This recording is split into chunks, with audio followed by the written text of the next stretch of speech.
Nikola Janković.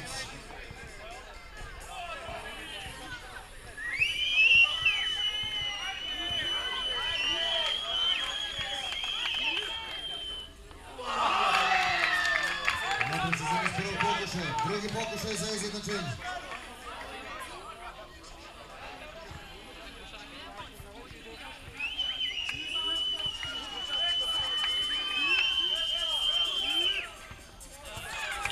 Evo izjednačenje, 20-20, minut 20 do kraja.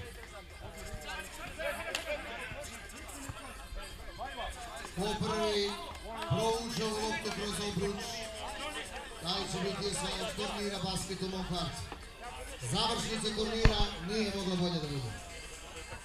Miloš Stijepović preser, kada će da se ženi, a ne da isprati ko će biti pobjedi.